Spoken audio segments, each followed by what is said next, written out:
Welcome guys, I'm Niklas and I build things that go fast and fly really high. I've always been in love with space travel and decided to build my very own moon rocket, which has been a big hit with the kids. It all started with a 3D model that I found on the internet, and I 3D printed it to take a look if it's worth making it a bigger version. After 3D printing the model, I took a look at it and noticed quite a few things that I had to change to make it look more proportional and make it also work with making it from fiberglass. For example, the wings here, they're very thin, and if I make the model bigger, it doesn't look very good, and also it's hard to replicate with fiberglass. After deciding that I would build the model as the bigger version, I started with making a cardboard mock-up to see if it looks good in the bigger size and also get some dimensions for drawing it up in CAD. So I started with drawing the main body first and took dimensions from the cardboard model. I also drew up the fin and used a airfoil template that I imported into Fusion to get a proper airfoil on the wing, so it looks more like has better proportions and doesn't look flat. From the drawings, I made 3D bodies. The main body is just a rotation body from the sketch, and the fin is made up of the round part and the wing. I used some fillets between the round part and the wing, so it looks a bit more smooth and doesn't have any sharp corners. Also, here's a very big fillet that I can later use to mount the fin to the main body. From the bodies, I made up some molds. I just took a block and subtracted the main body from the block, so I can have a negative mold that I can cut on my CNC router.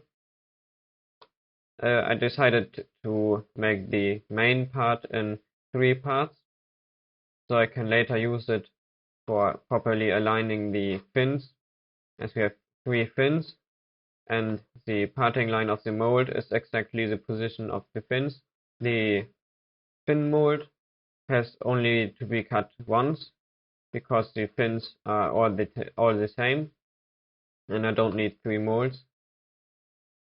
The same as with the main body mold, I only need 1 because it's all the same around. After drawing up all the molds, I looked at them and measured if I can fit them on my CNC router.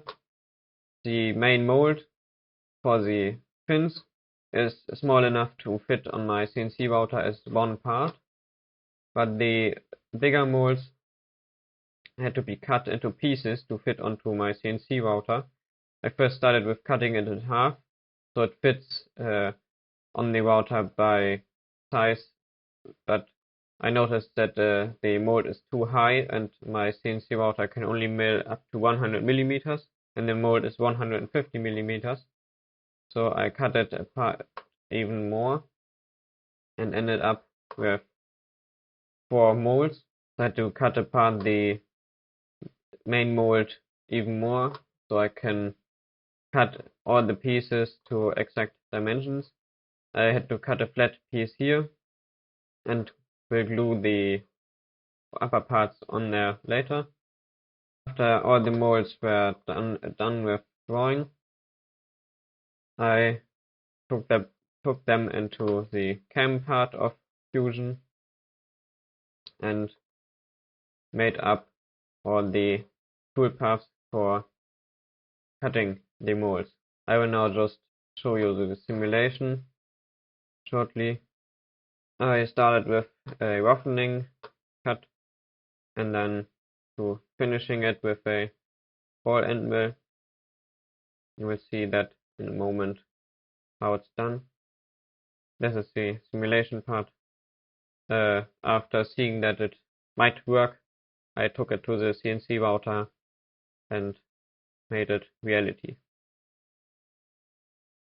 To make the molds reality, I started with cutting the tooling board to size so it fits onto my CNC router. For mounting, I used a countersunk drill bit and cut holes at a 45-degree angles from the side.